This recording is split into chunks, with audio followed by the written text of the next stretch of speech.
बिस्मिल्लाहिर्रहमानिर्रहीम। अस्सलामु अलैकुम dear students of FSC part 1। Students, हम लोगों ने chapter number 8 kingdom fungi start किया है और चार किंगडम्स थे किंगडम फंजाई के, चार फाइलम थे किंगडम फंजाई के। उसमें से जाइगोमाइकोटा और एस्कोमाइकोटा हम लोगों ने लास्ट लेक्चर में डिस्कस किया और आज हमारा जो टॉपिक है बच्चों, इट्स अ बेसिडियोमाइकोटा।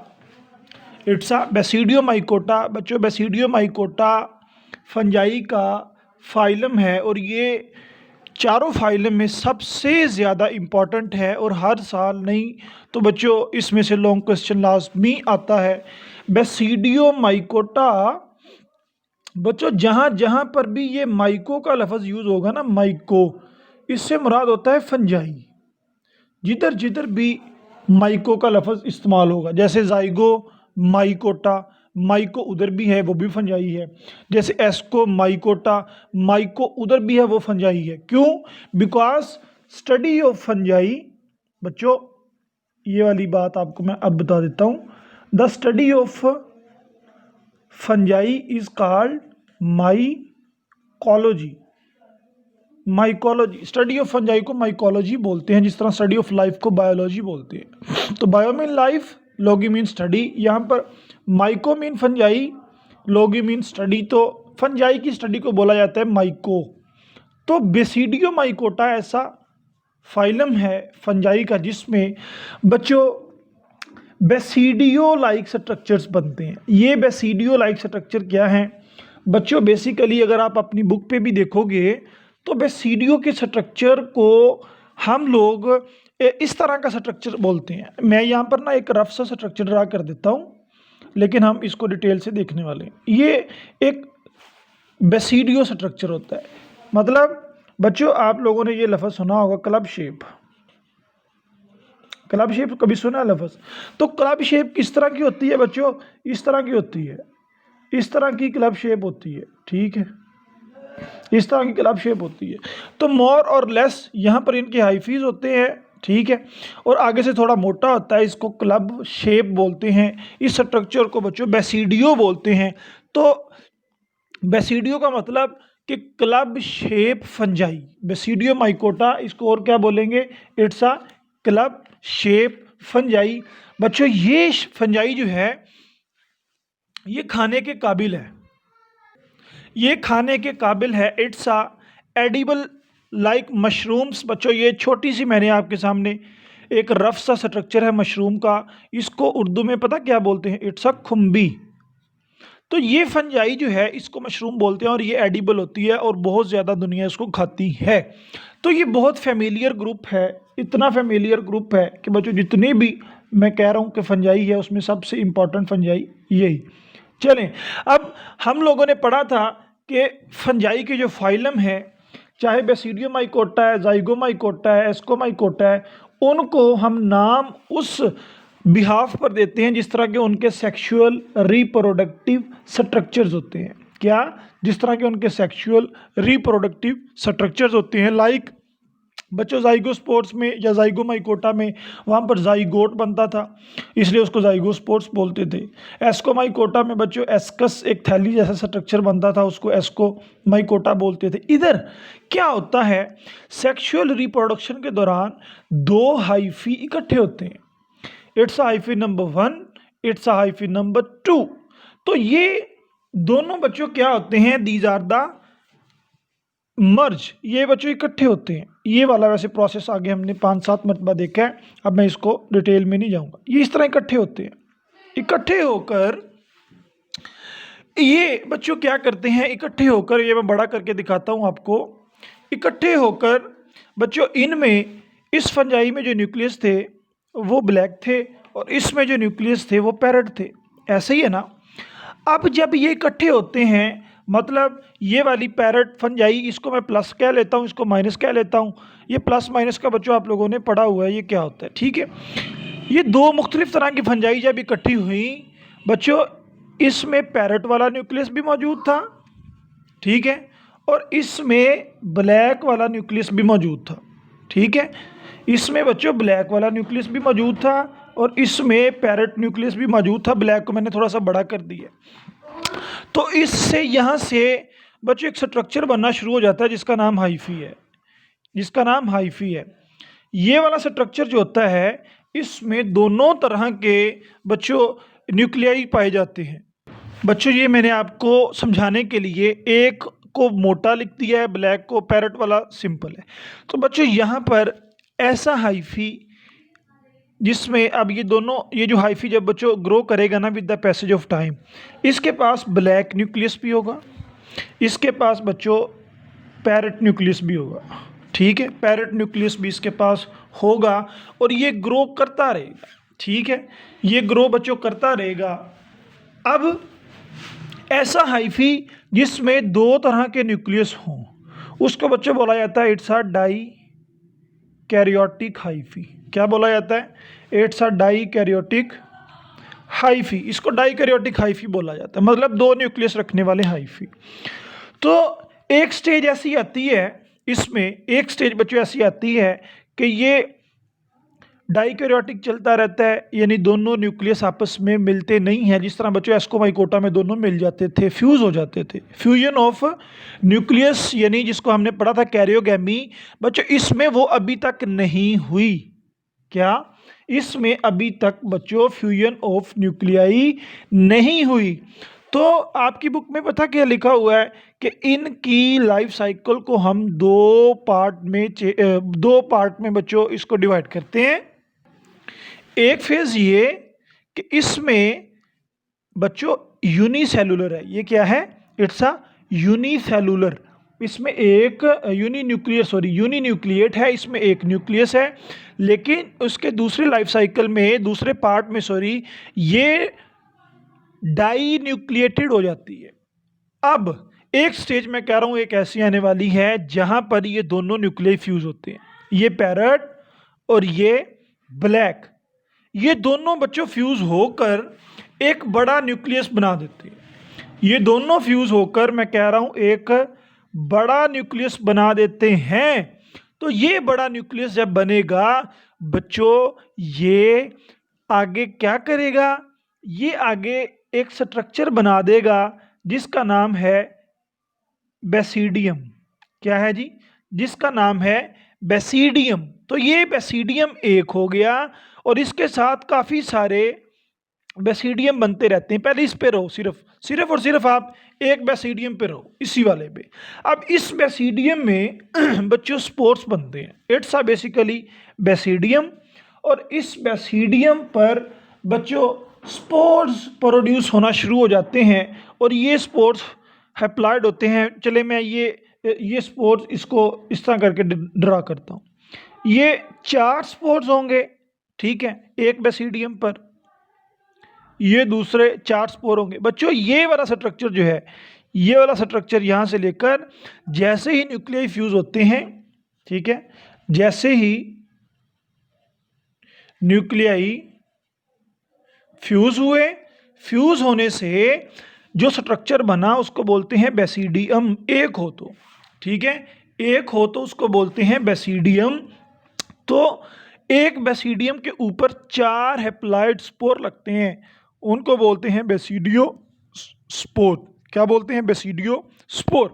अब ये एक बेसिडियम नहीं होता, बहुत ज़्यादा बेसिडियम्स हो जाते हैं, यानी इनके साथ एक और बेसिडियम आ गया, ये एक बेसिडियम, ये 2 और ये 3 आगे बच्चों, ठीक है, ये तीसरा आगे, चौथा, और ये एट द एंड क्या बनाते हैं?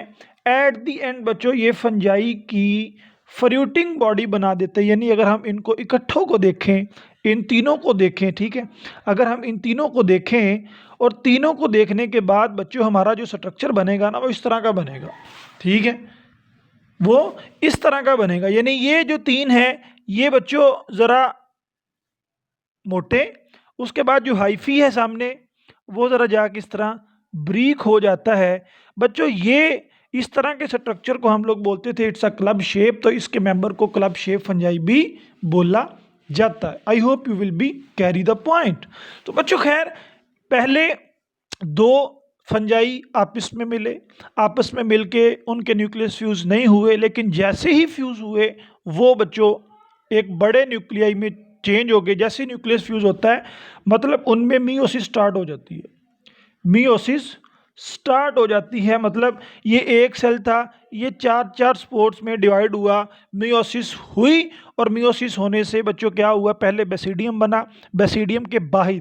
अब एक चीज़ याद रखनी है बच्चों, इसमें जो स्पोर्स हैं जिनको हम बेसिडियो स्पोर्स कह रहे हैं वो आउटसाइड द बेसिडियम पैदा होते हैं। कहाँ पे? आउटसाइड, इनसाइड नहीं। एस्कोमाइकोटा में इनसाइड थे, यहां पर बच्चों वो आउटसाइड पैदा होते हैं, जो थैली होती है उसके आउटसाइड पैदा होते हैं, like this one, like this one. बच्चों इट्स अ बेसिकली, ये अगर आप देखो ये वाला स्ट्रक्चर, इट्स अ हाइफी, ये हाइफी है, ठीक है, ये हाइफी हैं और सेप्टेट हाइफी हैं, यानी इन पर क्रॉसिस हैं, और इनके बाहर ये वाला जो है बेसिकली इट्स अ बेसिडियम, ये एक बेसिडियम है, और बेसिडियम के ऊपर बच्चों स्पोर्स लगे होते हैं, जैसे ये एक बेसिडियम दिखाया हुआ है उन्होंने, ये एक बेसिडियम है, और एक बेसिडियम के बाहर 4 स्पोर्स होते हैं, 1 2 3, और एक इसके पीछे नजर आ रहा है 4। तो इस तरह के काफ़ी होते हैं, जब काफ़ी होते हैं तो इसको बोलते हैं बेसिडियो कार्प। क्या बोलते हैं? It's a basidiocarp. तो fruiting body is known as the basidiocarp. I hope you will be understand. तो ये एक छोटा सा स्ट्रक्चर है फंजाई का, ठीक है, मशरूम का बच्चों, ये आपकी बुक के सामने आपके, ये एक फंजाई है बच्चों, वो ये कह रहे हैं जो पीछे हम पढ़ के आए बेसिडियम वही है, कि ये फर्स्ट लाइफ साइकिल में या फर्स्ट स्टेज में ये यूनिन्यूक्लिएट होती है, यानी इनके पास एक ही न्यूक्लियस होता है, लेकिन जैसे ही टाइम गुजरता है, टाइम गुजरने के साथ साथ, ठीक है, it's a basically septate hyphae. Septate hyphae का तो आपको पता होगा। टाइम गुजरने के साथ साथ बच्चों इनमें जो न्यूक्लियस हैं वो कितने होते हैं जी, वो इनमें बच्चों 2-2 न्यूक्लियस आ जाते हैं, एक एक खुम्बी में 2-2 न्यूक्लियस आते हैं, सब पे ड्रा नहीं किया जा सकता, ठीक है। तो पहले यूनिन्यूक्लिएट होते हैं, बाद में डाइकैरियोटिक होते हैं, जैसे मैंने आगे बता दिया है। ये बेसिडियोमाइसीटीज यानी एक मशरूम फंजाई की बॉडी है। तो इसके 2 मेंबर्स बहुत इंपॉर्टेंट है, एक पक्सीनिया और एक अस्टिलैगो। क्या? Puccinia and Ustilago. तो पक्सीनिया जो है बच्चों ये सबसे खतरनाक फंजाई है, इसको बोलते हैं रस्ट फंजाई। क्या बोलते हैं? रस्ट। रस्ट क्या होता है बच्चों? आपने फ्लावर देखा है कभी, या आपने लीफ देखा है बच्चों? लीफ के ऊपर येलो येलो से विल्ट बन जाते हैं। कभी देखना किसी दरख्त को और उस पर पत्ता लगा होगा, उस पर येलो येलो से या ऑरेंज ऑरेंज से बच्चों वहाँ पर क्या बन जाते हैं? स्पॉट्स बन जाते हैं। रस्ट बच्चों बोलते हैं बेसिकली जंग को, ठीक है, ये किसको बोलते हैं? जंग को बोलते हैं। और जंग अगर आप लोगों ने किसी जगह पर लिखा किसी जगह पर देखा हो तो आपको पता है वो किस तरह का होता है, वो ऑरेंज येलो होता है कि नहीं? वो ऑरेंज येलो होता है जंग जो होता है। तो रस्ट का लफ्जी मतलब ही जंग है, तो जंग का कलर ऑरेंज येलो होता है। तो पक्सीनिया एक फंजाई है, इसकी वजह से जो पत्ते हैं बच्चों वो ऑरेंज येलो हो जाते हैं। ये आपकी बुक में डिब्बा बना हुआ है, उस पर लिखा हुआ है कि rust are basically rust are called so because of numerous rusty orange yellow colour disease spots. इस पर छोटे छोटे डिजीज स्पॉट्स बन जाते हैं on their host surface. Host बच्चों आप लोगों को पता है कि फंजाई एक डिजीज काजिंग ऑर्गेनिज्म यानी पैरासाइट, और इसका होस्ट ये लीफ होगा, जैसे मैंने आपको बताया हुआ है पहले। तो ये ब्रिक रेड हो सकता है, ठीक है, yellow orange to brick red हो सकता है, ये आपने एमसीक्यू रखना है। और दूसरे नंबर पे है Ustilago. Ustilago basically it's a smut. ये क्या है बच्चों? स्मट फंजाई है, मतलब इसमें स्पोर्ट्स प्रोड्यूस होते हैं, ये फंजाई में स्पोर्ट्स प्रोड्यूस होते हैं और वो सूट लाइक होते हैं। सूट बच्चों बोलते हैं काले धब्बे को, काले धब्बे को बोलते हैं सूट। तो इसका मैं अभी आपको लाइफ साइकिल डिटेल से बताने वाला हूँ। तो बच्चों इट रिप्लेसिस द, ये जो अस्टिलैगो स्मट फंजाई है, ये जो हमारे ग्रेन्स होते हैं ना, ग्रेन्स जो हमारे अनाज है बच्चों, उस पर तबाही मचाती है, ये उसका बच्चों नुकसान ये करती है। तो अस्टिलैगो बेसिकली ये रिप्लेस कर देती है कर्नल ऑफ ग्रेन्स। ग्रेन के कर्नल्स बच्चों ये रिमूव कर देते हैं। अब कर्नल क्या होता है, ग्रेन क्या होता है, इसको ज़रा गौर से देखना है बच्चों। आपने गंदम का दाना देखा है, जब गंदम का दाना फ्लावर के साथ यानी कि गंदम का दाना खेत में लगा होता है, उस वक्त उस गंदम के दाने के बाहर एक इन्वेलप होता है। क्या होता है जी, एनवेलप होता है, और इस इन्वेलप को कर्नल बोलते हैं। इस इन्वेलप को, ये मैंने एरो लगाया, इस इन्वेलप को कर्नल बोलते हैं। और जो गंदम का दाना होता है ना, जो ग्रेन होता है, वो इस कर्नल के अंदर होता है। ठीक है, तो ये जो ग्रेन है, ये दाना है, ये कर्नल के अंदर, और कर्नल इसका एनवेलप है। ठीक है, बिल्कुल उसी तरह बच्चों जिस तरह बैग है, बैग में किताबें हैं, किताबें बेसिकली हमारा ग्रेन्स हैं, और बैग हमारा कर्नल है। ठीक है, अब ये क्या करेगा अस्टीलैगो में, अस्टीलैगो में बच्चों स्पोर्स प्रोड्यूस होंगे, किसकी जगह, ग्रेन्स की जगह। ठीक है, यानी कर्नल्स जो है, इस कर्नल्स को जब खोला जाएगा तो उसके अंदर से गंदम के दाने नहीं निकलेंगे, उसके अंदर से स्पोर्स निकल रहे होंगे, और वो काले धब्बे जैसे स्पोर्स होंगे, और वो स्टीलैगोस्मट फंजाई के स्पोर होंगे। तो अब मैं आपको दिखाता हूँ इसका लाइफ साइकिल। ले भाई बच्चों, ये लाइफ साइकिल ऑफ अस्टीलैगो ट्राइटिकाई। ठीक है, लाइफ साइकिल ऑफ अस्टीलैगो ट्रिटिकाई। ठीक है, अब इसका ये लाइफ साइकिल बच्चों बहुत ज़्यादा क्वेश्चन में आया हुआ है लॉन्ग में, कि draw the life cycle of Ustilago tritici. तो बच्चों सबसे पहले तो आप लोगों को पता होना चाहिए, it's a fungi, it's a fungi, और इसका नाम है लूज स्मट ऑफ वीट, यानी कि ये गंदम को नुकसान पहुंचाने वाली बेसिकली फंजाई है। तो चलिए स्टार्ट करते हैं, ये गंदम को किस तरह से नुकसान पहुंचाती है। तो बच्चों सबसे पहले आप लोगों को यहाँ पर मैंने दो ग्रेन्स या दो वीट दिखाई हुई हैं, दो तरह की गंदम, एक बिल्कुल हेल्दी है और एक बेचारी के ऊपर ने फंजाई ने अटैक कर दिया। जैसे ये बिल्कुल हरी भरी, इसको मैं कह लेता हूँ इट्स अ नॉर्मल वीट, ये नॉर्मल वीट है ये वाली। और ये वाली बेचारी जो ब्लैक सी है, इट्स अ इन्फेक्टेड वीट। ये बच्चों क्या है, इन्फेक्टेड वीट है, इस पर स्मट का अटैक हो चुका है। लेकिन ये किस तरह से सारा काम करती है बच्चों, मैं आपको अभी दिखाने वाला हूँ। मैं इसको ज़रा बड़ा कर लूँ, ये देख ले। तो बच्चों ये किस तरह से नुकसान पहुंचाती है, हम वन बाय वन देखेंगे। मैं ये कह रहा हूँ कि जब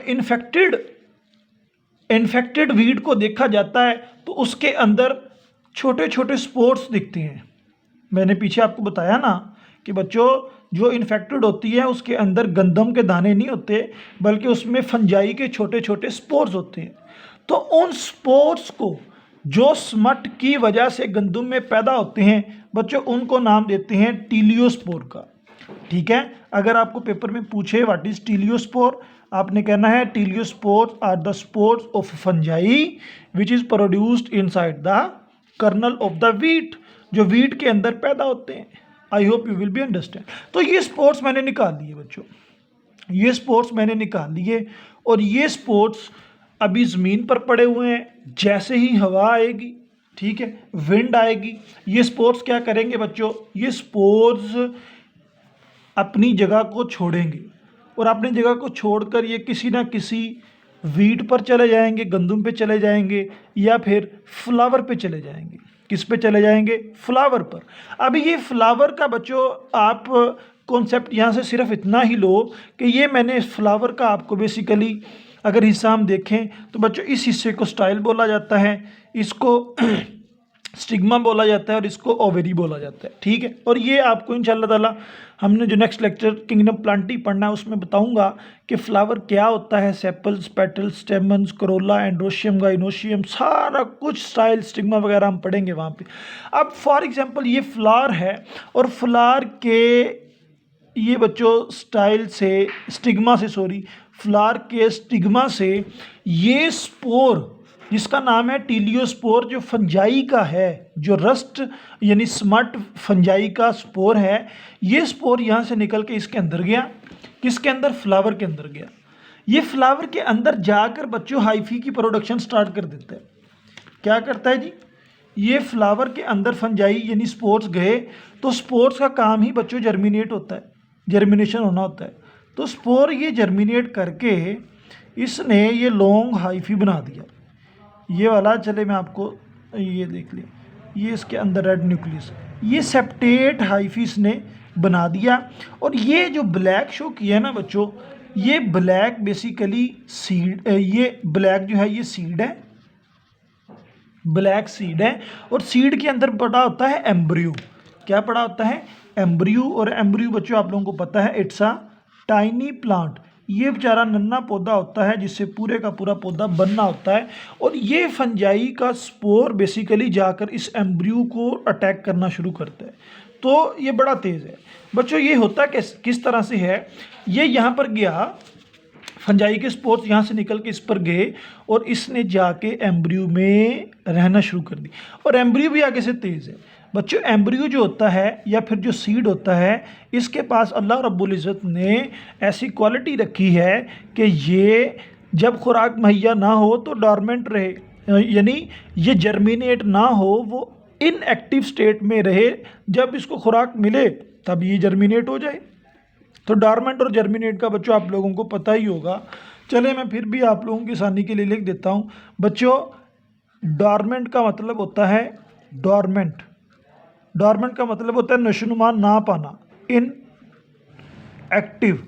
और जब खुराक मिले तो वो नशोनुमा पा जाए, उसका मतलब होता है जर्मिनेट कर गया वो, यानी कि जर्मिनेशन होगी।